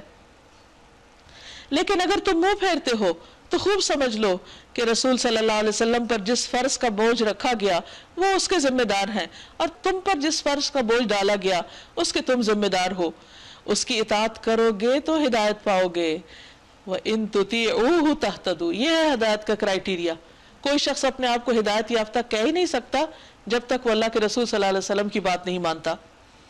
وَمَا عَلَى الرَّسُولِ إِلَّا الْبَلَاغُ الْمُبِينُ، اور ہمارے رسول کے ذمہ کھلم کھلا پہنچا دینا ہے، اس سے زیادہ ان کی ذمہ داری نہیں کہ صاف صاف حکم پہنچا دیں. اللہ نے وعدہ فرمایا ہے تم میں سے ان لوگوں کے ساتھ جو ایمان لائے اور نیک عمل کریں کہ وہ ان کو اسی طرح زمین میں خلیفہ بنائے گا جس طرح ان سے پہلے گزرے ہوئے لوگوں کو بنا چکا ہے. ان کے لیے ان کے اس دین کو مضبوط بنیادوں پر قائم کر دے گا جسے اللہ تعالیٰ نے ان کے حق میں پسند کیا ہے. یعنی یہ نہیں کہ دین پر عمل کرنے سے دنیا ختم ہو جائے گی، دنیا میں بھی عزت ملے گی، اور ان کی موجودہ حالت خوف کو امن سے بدل دے گا. یعنی مدینہ پر ایک عرصہ تک تو خوف کے بادل چھائے رہے، لیکن آہستہ آہستہ جب دین اسٹیبلش ہو گیا تو مسلمان جو تھے وہ نہ صرف یہ کہ وہ اس جگہ پر امن میں تھے بلکہ جہاں جہاں تک مسلمان گئے ہر جگہ امن ہو گیا. نبی صلی اللہ علیہ وسلم نے پیشن گوئی کی تھی کہ ایک وقت آئے گا جب ہیرا سے، عراق کا علاقہ، وہاں سے زیورات میں لدی ہوئی ایک عورت چلے گی اور اس کو اللہ کے سوا کسی کا ڈر نہ ہوگا. اور یہ امن مسلمانوں نے دیکھا کہ واقعی عدی بن حاتم جو مسلمان ہوئے تھے کرسچن سے، ان سے نبی صلی اللہ علیہ وسلم نے یہ بات فرمائی. پھر وہ کہتے ہیں میں نے اپنی آنکھوں سے دیکھا کہ ایک عورت اکیلی سوار ہو کر وہاں سے ہیرا سے لے کر حج کے لیے آتی ہے اور اس کو راستے میں اللہ کے سوا کسی کا کوئی ڈر نہیں. ایسا امن دنیا میں کہیں ڈھونڈنے کو بھی نہیں مل سکتا. اور یہ کس وجہ سے ہوا؟ دین کی، اسلام کی ان برکتوں کی وجہ سے جن پر لوگ واقعی عمل کرنے لگے. کیونکہ جب اللہ کا ڈر ہوتا ہے تو کوئی انسان کسی کی طرف میلی نگاہ سے بھی نہیں دیکھتا. بس وہ میری بندگی کریں گے، میرے ساتھ کسی کو شریک نہیں کریں گے، اور جو اس کے بعد کفر کرے تو وہی لوگ فاسق ہیں، یعنی حد سے بڑے ہوئے ہیں. نماز قائم کرو، زکوٰۃ دو، رسول کی اطاعت کرو. اب آپ دیکھ رہے ہیں کہ اس صورت میں بار بار نبی صلی اللہ علیہ وسلم کی اطاعت کی بات آ رہی ہے. امید ہے کہ تم پر رحم کیا جائے گا. سورت کے شروع میں فرمایا فرض کر دی گئی، جس سے یہ پتہ چلتا ہے کہ یہ بھی ہم پر فرض ہے. لوگ عام طور پر قرآن کی بات مان لیتے ہیں، جب کوئی سنت کی بات آتی ہے کہتے ہیں کہاں لکھا ہوا ہے، کوئی فرض تھوڑی ہے. تب آپ دیکھیے کہ جو بار بار تکرار آ رہی ہے کہ رسول کی بات مانو، تو یہ کوئی آپشنل بات نہیں ہے کہ دل چاہے تو مانو اور دل چاہے تو نہ مانو، بلکہ یہ بھی بتا دیا گیا کہ جو نبی صلی اللہ علیہ وسلم کے زمانے میں ان کے پاس اپنے مقدمات نہیں لے کے جاتے تھے وہ دل کے چور تھے، ان کے اندر منافقت تھی. جو لوگ کفر کر رہے ہیں ان کے متعلق اس غلط فہمی میں نہ رہو کہ وہ زمین میں اللہ کو عاجز کر دیں گے. ان کا ٹھکانہ دوزخ ہے اور وہ بڑا ہی برا ٹھکانہ ہے. یا ایھا الذین آمنوا، اے لوگوں جو ایمان لائے ہو، لازم ہے کہ تمہارے مملوک، غلام اور تمہارے وہ بچے جو ابھی عقل کی حد کو نہیں پہنچے، چھوٹے ہیں، 3 اوقات میں اجازت لے کر تمہارے پاس آیا کریں. یعنی بیڈ روم میں اچانک نہیں آ جائیں، اجازت اور پرمیشن کے ساتھ آئیں، چاہے وہ چھوٹے بچے ہی ہیں. صبح کی نماز سے پہلے، کیونکہ انسان غفلت میں سو رہا ہوتا ہے، اس کے جسم سے اگر کپڑا ہٹا ہوا ہے تو اچانک بچے ایسا سین نہ دیکھیں. دوپہر کو جب کہ تم کپڑے اتار کر رکھ دیتے ہو، یعنی قیلولہ کے وقت لباس مختصر ہو جاتا ہے، اور عشاء کی نماز کے بعد جب تم سونے کے لیے چلے جاتے ہو تو اس وقت بھی چھوٹے بچے بھی نہ آئے اندر. تب آپ خود سوچئے کہ جب چھوٹے بچوں کو ممانعت ہے تو بڑوں کو دیکھنے کی کہاں سے اجازت, اور پھر اگر گھر میں ایک دوسرے کو ننگا دیکھنے کی اجازت نہیں تو ساری دنیا میں فحش سین دیکھنے کی کہاں سے اجازت ہو سکتی ہے. یہ 3 وقت تمہارے لیے پردے کے وقت ہیں, ان کے بعد وہ بلا اجازت آئیں تو نہ تم پر کوئی گناہ ہے نہ ان پر. تمہیں ایک دوسرے کے پاس بار بار آنا ہی ہوتا ہے, یعنی سارا دن یہ پردہ نہیں ہے, مخصوص اوقات میں ہے. اس طرح اللہ تعالیٰ تمہارے لیے اپنے ارشادات کی توضیح کرتا ہے, اور وہ علیم اور حکیم ہے.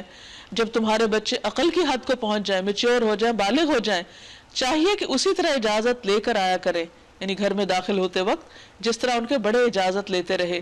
اس طرح اللہ اپنی آیات تمہارے سامنے کھولتا ہے, اور وہ علیم اور حکیم ہے. اور جو عورتیں جوانی سے گزری بیٹھی ہوں, نکاح کی امیدوار نہ ہو, یہ بھی ایک کنڈیشن ہے کہ اب شادی نہیں ہو سکتی, وہ اگر اپنی چادریں اتار کر رکھ دے تو ان پر کوئی گناہ نہیں. لیکن شرط کیا, کنڈیشن کیا, زینت کی نمائش کرنے والی نہ ہو, یعنی سیلف پروجیکشن نہ کریں, اپنے بیوٹی کو نہ دکھانے والی ہوں, خواہ وہ زیور کی شکل میں ہو یا میک اپ وغیرہ. تاہم وہ بھی حیاداری ہی برتے تو ان کے حق میں اچھا ہے. اگرچہ رخصت ہے لیکن اس کے باوجود احتیاط اچھی ہے, اور اللہ سب کچھ سنتا اور جانتا ہے. کوئی حرج نہیں اگر کوئی اندھا یا لنگڑا یا مریض کسی کے گھر سے کھا لے, اور نہ تمہارے اوپر اس میں کوئی مذائقہ ہے کہ اپنے گھروں سے کھاؤ یا اپنے باپ دادا کے گھروں سے یا اپنی ماں نانی کے گھروں سے یا بھائیوں کے گھروں سے یا اپنی بہنوں کے گھروں سے یا اپنے چچاؤں کے گھروں سے یا پھوپھیوں کے گھروں سے یا ماموں کے گھروں سے یا خالاؤں کے گھروں سے یا ان گھروں سے جن کی کنجیاں تمہاری سپردگی میں ہو, یا اپنے دوستوں کے گھروں سے. اس میں بھی کوئی حرج نہیں کہ تم مل کر کھاؤ یا الگ الگ. اب ہوتا یہ تھا کہ چونکہ معذور, نابینا, بیمار اور اس طرح کے لوگ جو تھے, اس سوسائٹی میں رواج یہ تھا کہ جب لوگ خود کہیں جاتے تو چابیاں وغیرہ ان کو دے دیتے تھے کہ وہ اگر اپنی مرضی سے کچھ کھانا چاہیں تو کھا لیں. لیکن بعد میں ان کو یہ احساس ہوا کہ کہیں ایسا نہ ہو کہ اس میں کوئی ناپسندیدہ بات ہو, کیونکہ یہ کہا گیا نا کہ جب کوئی گھر میں نہ ہو تو اس کے گھر داخل نہ ہو, یہ پیچھے حکم آ چکا ہے. کہا کہ یہ لوگ ایسے ہیں کہ جن کے پاس پھر کوئی اور جانے کی بھی جگہ نہیں ہوگی, تو ان کے لیے اجازت ہے کہ وہ مالک کی غیر موجودگی میں ضرورت کے مطابق کھا سکتے ہیں. اسی طرح انسان کے کچھ قریبی رشتہ دار ایسے ہیں جن کے اوپر حق ہوتا ہے انسان کا. مثلا آپ اپنے کسی ایسے رشتہ دار جن کا ذکر یہاں کیا گیا تو ان کے گھر میں گئے ہیں, وہ گھر میں موجود نہیں, کھانا رکھا ہوا ہے, اور آپ کو معلوم ہے کہ اگر وہ ہوتے تو آپ تب بھی کھا سکتے تھے, تو ان کی غیر موجودگی میں کھا سکتے ہیں, یعنی اس میں حرج نہیں. لیکن جو چیزیں انہوں نے انڈر لاک رکھی ہوئی ہیں یا وہ چھپا کے رکھی ہوئی ہیں, تو ان کو ڈھونڈ کے یا ان کو کھول کے ان کی تلاشی لے کے یا ان چیزوں کو کھانا, اس کی اجازت نہیں ہے. پھر اسی طرح یہ بھی کہ بعض قبیلے ایسے تھے کہ جو اکیلے کھانے کو ناپسند کرتے تھے. وہ کہتے تھے معیوب بات ہے کہ کوئی ہو یا اکٹھے ہوں, سب کا انتظار کرے, اکٹھے ہوں پھر ہی کھا سکتے ہیں, اور بعض اوقات ایسا ہونا ممکن نہیں ہوتا.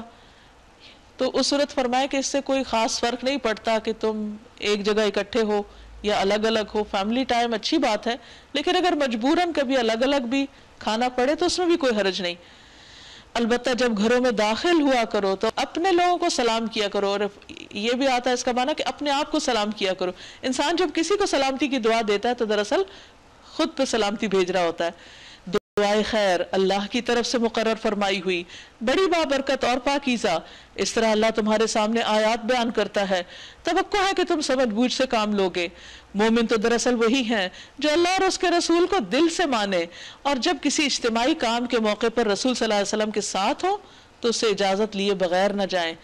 یعنی نبی صلی اللہ علیہ وسلم کی زندگی میں ان کے لیے یہ حکم تھا, اور بعد میں جو بھی کسی آرگنائزیشن میں یا گھر میں جیسے بڑے ہیں جو کسی نظام کے ذمہ دار ہوں, تو جو ورکرز ہیں, جو نیچے کے لوگ ہیں یا والدین کے لیے بچے ہیں, وہ ان سے پوچھے بغیر اپنی مرضی سے ادھر ادھر یعنی کام کو نہیں چھوڑ دیں یا اپنی ذمہ داریاں چھوڑ کے نہیں چلے جائیں. جو لوگ تم سے اجازت مانگتے ہیں وہی اللہ اور رسول کے ماننے والے ہیں.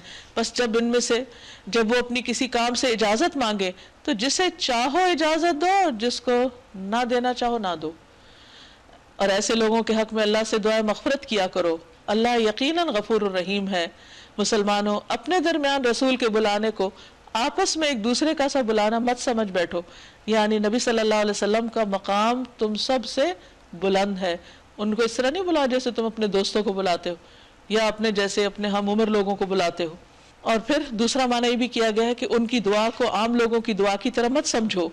اللہ ان لوگوں کو خوب جانتا ہے جو تم میں سے ایسے ہیں کہ ایک دوسرے کی آڑ لیتے ہوئے چپکے سے سٹک جاتے ہیں, کام چھوڑ کے چلے جاتے ہیں. رسول صلی اللہ علیہ وسلم کے حکم کی خلاف ورزی کرنے والوں کو ڈرنا چاہیے کہ وہ کسی فتنے میں گرفتار نہ ہو جائیں, کسی مشکل میں نہ پڑ جائیں. یعنی دنیا میں بھی اس پر مصیبت آ سکتی ہے جو اللہ کے رسول صلی اللہ علیہ وسلم کی نافرمانی کرے, یا ان پر دردناک عذاب نہ آ جائے. خبردار رہو, آسمان و زمین میں جو کچھ ہے اللہ کا ہے, تم جس روش پر بھی ہو اللہ اس کو خوب جانتا ہے. جس روز لوگ اس کی طرف پلٹیں گے وہ انہیں بتا دے گا کہ وہ کیا کچھ کر کے آئے ہیں, وہ ہر چیز کا علم رکھتا ہے. سورۃ الفرقان. بسم اللہ الرحمن الرحیم. شروع اللہ کے نام سے جو بے انتہا مہربان نہایت رحم فرمانے والا ہے. تبارک الذی نزل الفرقان علی عبدہ لیکون للعالمین نذیرا. نہایت متبرک ہے, بہت بابرکت ہے وہ جس نے یہ فرقان یعنی قرآن اپنے بندے پہ نازل کیا. کیوں نازل کیا؟ تاکہ سارے جہان والوں کے لیے ڈرانے والا ہو, خبردار کرنے والا ہو. یہاں پر آپ دیکھیے کہ قرآن کی بجائے لفظ فرقان استعمال ہوا ہے, کیونکہ قرآن تو بہت سے لوگوں کے پاس ہوتا بھی ہے. مثلاً کوئی شخص قرآن عربی میں پڑھ لیتا ہے یا کوئی حافظ بن جاتا ہے, لیکن اس کے پاس فرقان نہیں ہوتا, اس کو اچھے برے کا فرق نہیں پتا ہوتا, کیونکہ اس کو یہ پتہ ہی نہیں کہ اس کے اندر کیا لکھا ہوا ہے. آپ صلی اللہ علیہ وسلم نے فرمایا کوئی ایسا عمل باقی نہیں رہا جو جنت کے قریب اور جہنم سے دور کرتا ہے مگر تمہارے لیے اس کی وضاحت ہو چکی ہے, یعنی سب کچھ بتایا جا چکا ہے. تو اللہ سبحانہ وتعالیٰ یہاں قرآن مجید کی صفت بیان کر رہے ہیں کہ یہ فرقان ہے اور اس کو سب تک پہنچا دو. لیکون للعالمین, پورے جہان والوں کے لیے, کیونکہ آپ صلی اللہ علیہ وسلم کے بعد اب کوئی نیا نبی تو آئے گا نہیں, کوئی نئی کتاب تو آئے گی نہیں, یہی لوگوں کے لیے ہدایت نامہ ہے. اس لیے آپ کی ذمہ داری, آپ کے بعد آپ کے صحابہ کی, اور اس کے بعد مسلمان امت کی ذمہ داری کہ رسول اللہ صلی اللہ علیہ وسلم کی اس وراثت کو پوری دنیا میں بانٹا جائے. الذی لہ ملک السماوات والارض, وہ اللہ جو آسمان و زمین کی بادشاہی کا مالک ہے, جس نے کسی کو بیٹا نہیں بنایا, جس کے ساتھ بادشاہی میں کوئی شریک نہیں, جس نے ہر چیز کو پیدا کیا پھر اس کی ایک تقدیر مقرر کی, یعنی ایک اندازے سے بنایا. چاہے ستارے ہوں, سیارے ہوں, ان کا سائز, ان کا حجم, ان کا والیوم, سب کچھ اللہ نے اپنے اندازے کے مطابق رکھا کہ کس چیز کی کتنی ضرورت ہے. مثلا آپ دیکھیے کہ سورج اگر جہاں پر اس وقت زمین سے جتنے فاصلے پر اگر تھوڑا سا بھی قریب آ جائے تو زمین کی ہر چیز جل کے رہ جائے, اور اگر تھوڑا سا بھی دور چلا جائے تو ہر چیز فریز ہو کر رہ جائے. تو یہ فاصلے بھی جو اللہ نے رکھے اور ان کے سائزز جو اللہ نے بنائے, ان سب کے اندر بھی اللہ کی حکمتیں ہیں. اسے چھوڑ کر لوگوں نے ایسے معبود بنا لیے ہیں جو کسی چیز کو پیدا نہیں کرتے بلکہ خود پیدا کیے جاتے ہیں. مخلوق ہے, کریٹر نہیں, کریشن ہے. تو جو کریشن ہے وہ معبود کیسے بن سکتی ہے جو خود اپنے لیے کسی نفع نقصان نہیں رکھتے؟ یعنی خود جتنی بھی دنیا میں چیزیں ہیں, چاہے وہ کوئی انسان ہے, بزرگ ہیں, نیک لوگ ہیں, اولیاء اللہ ہیں, ان سب پر تکلیفیں, پریشانیاں, مصیبتیں بھی آئیں. اگر وہ خدا ہوتے یا وہ دوسروں کی قسمت بنا بگاڑ سکتے تو خود کسی پریشانی کا شکار نہ ہوتے. تو اللہ تعالیٰ فرماتے ہیں کہ جن سے یہ توقع رکھتے ہیں وہ تو خود اپنے لیے بھی کچھ نہیں کر سکتے. وَلَا يَمْلِكُونَ مَوْتًا وَلَا حَيَاةً وَلَا نُشُورًا, جو نہ مار سکتے ہیں, نہ زندگی دے سکتے ہیں, اور نہ مرے ہوئے کو پھر اٹھا سکتے ہیں. تو ان سے تم توقعات کیوں رکھتے ہو, ان سے دعائیں کیوں مانگتے ہو, ان کے پاس اپنی حاجتیں کیوں لے کر جاتے ہو جن کے پاس کوئی اختیار ہی نہیں, اور اس اللہ کو چھوڑ کر جو خود کہتا مجھ سے مانگو اور میں تمہیں دوں گا. تو یہ انسان کی سراسر جہالت ہے کہ جہاں سے ضرورت پوری ہو سکتی اس کو چھوڑ کے ایسی جگہ جائے جہاں کوئی کچھ کر ہی نہیں سکتا. جن لوگوں نے نبی صلی اللہ علیہ وسلم کی بات ماننے سے انکار کر دیا وہ کہتے ہیں یہ فرقان ایک من گھڑت چیز ہے جسے اس شخص نے آپ ہی گھڑ لیا ہے اور کچھ دوسرے لوگوں نے اس کام میں اس کی مدد کی ہے. بڑا ظلم اور سخت جھوٹ ہے جس پر یہ لوگ اتر آئے ہیں. کہتے ہیں یہ پرانے لوگوں کی لکھی ہوئی چیزیں ہیں جنہیں یہ شخص نقل کراتا ہے اور وہ اسے صبح و شام سنائی جاتی ہیں. اے محمد صلی اللہ علیہ وسلم ان سے کہیے اسے نازل کیا ہے اس نے جو زمین اور آسمانوں کا بھید جانتا ہے. حقیقت یہ ہے کہ وہ بڑا ہی غفور الرحیم ہے. وَقَالُوا مَا لِهَذَا الرَّسُولِ يَأْكُلُ الطَّعَامَ وَيَمْشِي فِي الْأَسْوَاقِ, کہتے ہیں یہ رسول کیسا ہے جو کھانا کھاتا ہے اور بازاروں میں چلتا پھرتا ہے. ان کے خیال میں رسول کو سپر ہیومن ہونا چاہیے, انسانوں والی کوئی ضرورت اس میں نہ ہو.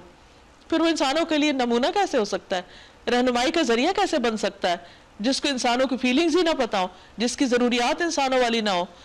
کیوں نہ اس کے پاس کوئی فرشتہ بھیجا گیا جو اس کے ساتھ رہتا اور نہ ماننے والوں کو دھمکاتا، یا اور کچھ نہیں تو اس کے لیے کوئی خزانہ ہی اتار دیا جاتا، یا اس کے پاس کوئی باغ ہوتا جس سے اطمینان کی روزی حاصل کرتا۔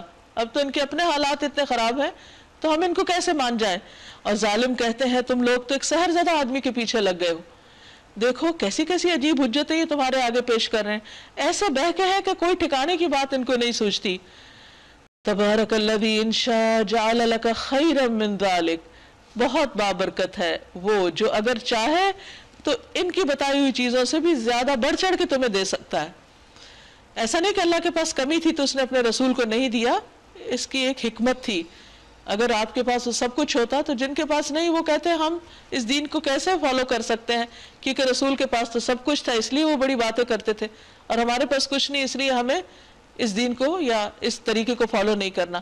تو اللہ سبحانہ وتعالیٰ نے نبی صلی اللہ علیہ وسلم کو ہر ایک کے لیے ایک نمونہ بنا کر بھیجا، اس لیے ان کے اوپر مختلف طرح کے حالات گزرے اور انہوں نے ہر حال میں اللہ کی اطاعت کی۔ فرمایا کہ وہ تو اس سے زیادہ بھی بڑھ چڑھ کر تم کو دے سکتا تھا، بہت سے باغ جن کے نیچے نہریں بہتی ہوں اور بڑے بڑے محلات۔ اصل بات یہ ہے کہ یہ لوگ اس گھڑی کو جھٹلا چکے ہیں، قیامت کو نہیں مانتے، اور جو گھڑی کو جھٹلایا اس کے لیے ہم نے بھڑکتی ہوئی آگ مہیا کر رکھی ہے، جب وہ دور سے ان کو دیکھے گی تو یہ اس کے غضب اور جوش کی آوازیں سنیں گے، اور جب یہ دست و پا بستہ اس میں ایک تنگ جگہ ٹھونسے جائیں گے، یعنی ان کے ہاتھ پاؤں بندھے ہوئے ہوں گے، اور جہنم کے تنگ اور تاریک جگہ پر ان کو ڈالا جائے گا تو اپنی موت کو پکاریں گے۔ اس وقت ان سے کہا جائے گا آج ایک موت نہیں بہت سی موتوں کو پکارو، لیکن موت نہیں آئے گی۔ ان سے پوچھو یہ انجام اچھا ہے یا ابدی جنت جس کا وعدہ خدا ترس پرہیزگاروں سے کیا گیا، جو ان کے عمل کی جزا اور ان کے سفر کی آخری منزل ہوگی، جس میں ان کی ہر خواہش پوری ہوگی، جس میں وہ ہمیشہ ہمیشہ رہیں گے، جس کا عطا کرنا تمہارے رب کے ذمے ایک واجب الادا وعدہ ہے، اور وہی دن ہوگا جبکہ تمہارا رب ان لوگوں کو بھی گھیر لائے گا اور ان کے معبودوں کو بھی بلا لے گا جنہیں یہ آج اللہ کو چھوڑ کے پوج رہے ہیں، سب اکٹھے ہو جائیں گے۔ پھر وہ ان سے پوچھے گا کیا تم نے میرے ان بندوں کو گمراہ کیا تھا یا یہ خود ہی سیدھے راستے سے بھٹک گئے تھے؟ وہ عرض کریں گے پاک ہے آپ کی ذات، ہماری تو یہ مجال نہ تھی کہ آپ کے سوا کسی کو مولا بنائیں، مگر آپ نے ان کو اور ان کے باپ دادا کو خوب سامان زندگی دیا، یعنی خوب دنیا دی، حتیٰ کہ یہ سبق بھول گئے اور شامت زدہ ہو کر رہے۔ یوں جھٹلا دیں گے وہ تمہارے معبود تمہاری ان باتوں کو جو آج تم کہہ رہے ہو، پھر تم اپنی شامت ٹال نہ سکو گے، کہیں سے مدد نہ پا سکو گے، اور جو بھی تم من کرے اسے ہم سخت عذاب کو مزہ چکھائیں گے۔ اے محمد صلی اللہ علیہ وسلم، آپ سے پہلے جو رسول بھی ہم نے بھیجے وہ سب کھانا کھانے والے، بازاروں میں چلنے پھرنے والے تھے۔ یعنی اسلام میں دین اور دنیا الگ نہیں، بازار بھی انسانوں کی ضرورت کے لیے ہوتے ہیں، کھانا بھی انسان کی ضرورت ہے۔ اصل بات یہ ہے کہ بازار میں رہتے ہوئے اور کھانا کھاتے ہوئے اپنے رب کو یاد کرے انسان۔ دراصل ہم نے تو تم لوگوں کو ایک دوسرے کے لیے آزمائش کا ذریعہ بنا دیا، وجعلنا بعضکم لبعض فتنہ، ہر انسان دوسرے کے لیے ایک امتحان ہے۔ اتصبرون، کیا تم صبر کرو گے؟ وکان ربک بصیرا، تمہارا رب سب کچھ دیکھتا ہے، ہر چیز اس کی نگاہ میں ہے۔ اور ایک حقیقت ہے کہ انسان خواہ اس کا کتنا بھی قریبی عزیز پیارا ہی کیوں نہ ہو، وہ بھی اس کے لیے امتحان ہے۔ مثلاً قرآن مجید بتاتا ہے کہ تمہارے ازواج اور تمہاری اولاد یہ سب بھی تمہارے لیے ایک فتنہ ہے، آزمائش ہے، اور عموماً انسان کو زیادہ دکھ بھی ان کی طرف سے پہنچتا ہے جن کے ساتھ پیار زیادہ ہوتا ہے، جن سے محبتیں زیادہ ہوتی ہیں۔ ایسے موقع پر انسان کیا کرے؟ کیا ان رشتوں کو کاٹ کے رکھ دے؟ نہیں۔ اتصبرون، کیا تم صبر کرو گے؟ کیونکہ صبر ہی کا امتحان ہے۔ یہ سچویشنز آتی اس لیے کہ اللہ تعالیٰ بندے کا ٹیسٹ لے کے اس کے درجے اور بلند کر دے، یہ بھی اللہ کی مہربانی کا ہی ایک طریقہ ہوتا ہے۔ لہٰذا انسان کو کسی بھی قسم کی جو مشکل پیش آ رہی ہو اس میں صبر سے کام لینا چاہیے اور ان رستوں پہ چلتے رہنا چاہیے جو اللہ تعالیٰ کی رضا کے ہیں۔ رسول اللہ صلی اللہ علیہ وسلم نے فرمایا وہ مومن جو لوگوں میں مل جل کر رہتا ہے اور ان کی اذیتوں پر صبر کرتا ہے، اجر کے لحاظ سے اس مومن سے بہتر ہے جو لوگوں میں مل جل کر نہیں رہتا اور ان کی اذیتوں پر صبر نہیں کرتا۔ نبی صلی اللہ علیہ وسلم نے فرمایا اللہ تعالیٰ فرماتا ہے میں نے تمہیں اس لیے مبعوث کیا کہ میں تمہیں بھی آزماؤں اور تمہاری وجہ سے ان لوگوں کو بھی آزماؤں جن کی طرف تمہیں بھیجا ہے۔ یعنی سب کی آزمائش ہے اور ہر شخص کی آزمائش مختلف طرح کی۔ وآخر دعوانا ان الحمدللہ رب العالمین. ہمارا پروگرام یہاں ختم ہوتا ہے، لیکن اگر آپ کے ذہن میں کوئی بات ہے، کوئی چیز مزید آپ ایڈ کرنا چاہیں، کوئی کامنٹ کرنا چاہیں تو موسٹ ویلکم. جی، آج کے پورے پارے سے میں نے جو اپنے لیے سبق لیا ہے، since I am a business woman, success انسان کے لیے بہت ضروری، مطلب بزنس کے اندر ہو، کسی بھی اس میں، دنیا کی سکسیس کے لیے ہم لوگ بہت پیچھے بھاگتے ہیں، لیکن اللہ تعالیٰ نے اسٹارٹ آف پارا یہ بتا دیا کہ فلاح پا گیا وہ مومن جس نے نماز پڑھی خشوع خضوع کے ساتھ. تو مجھے اس بات نے بہت انسپائر کیا کہ جب ہم اللہ کے قریب جاتے ہیں اور نماز میں خشوع خضوع سے پڑھتے ہیں تو پورا ہمارا فوکس اللہ تعالیٰ کی طرف ہوتا ہے اور ہماری نماز بہت اچھی بہترین ہوتی ہے. جس طرح سے ایک بزنس کے لیے بھی آپ اپنے فوکس کے ساتھ پورا اپنا بزنس کو کمٹمنٹ کے ساتھ پورا کرتے ہیں، تو کوئی بھی چیز کی سکسیس کے لیے اس کو کمٹمنٹ کے ساتھ پورا کرنا ضروری ہوتا ہے.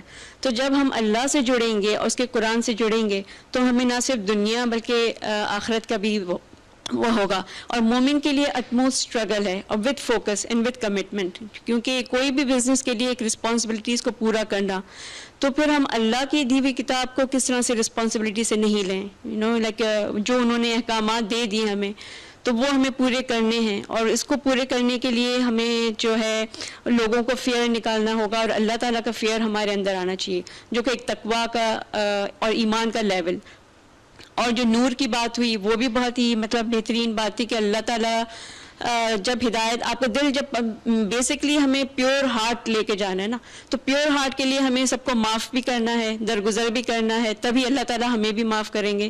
تو ساری چیزوں کا ایک کرائٹیریا اللہ تعالیٰ نے اس پارے میں سارا بتا دیا ہے کہ نماز، زکوٰۃ، تزکیہ and struggle and focused with responsibilities. تو I think it's a very good sum up for me. میں اپنی اصلاح کروں گی اس کو دیکھ کے جہاں میں لیکنگ ہوں، بیکاز ایوری بڈی نوز کہ کہاں وہ لیک کرتا ہے. صحیح، یہ تو ریمائنڈر ہوتا ہے دراصل. جی، بہت سی باتیں ہمیں پتہ ہوتی ہیں، ہم جانتے ہوتے ہیں، لیکن پھر انسان ہونے کے ناطے بھول جاتے ہیں یا ہماری نگاہوں سے اوجھل ہو جاتی ہیں. یہ پڑھنا ہمارے لیے ایک یاد دہانی اور سبق کا ذریعہ ہوتا ہے.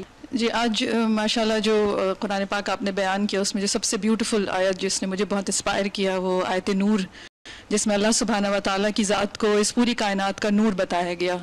اور یہ ایک ایسی ریالٹی ہے جس کو اگر ہم سمجھ جائیں، یعنی دنیا میں چیزوں کو دیکھنے کے لیے، فزیکلی پرسیو کرنے کے لیے ہمیں آرٹیفیشل لائٹس ریکوائرڈ ہیں یا سورج کی روشنی چاہیے، لیکن اس دنیا کی ایک اور حقیقت ہے جس کو انسان کسی بھی طریقے سے نہیں پا سکتا، اور وہ حقیقت یہ ہے کہ اس کائنات کا خالق کون ہے، انسان کو یہاں دنیا میں کیوں بھیجا گیا ہے، اس کو وہ کیا خاص کام کرنا ہے جس کی وجہ سے اس کو کریٹ کیا گیا ہے. اور ہم دیکھتے ہیں کہ تاریخ انسانی کے تقریباً 5000 سال تک دنیا کے بہترین دماغ ان تمام سوالات کا جواب پانے کی کوشش کرتے ہیں، اینڈ فائنلی انہوں نے اپنی ناکامی کا اظہار بھی کر دیا.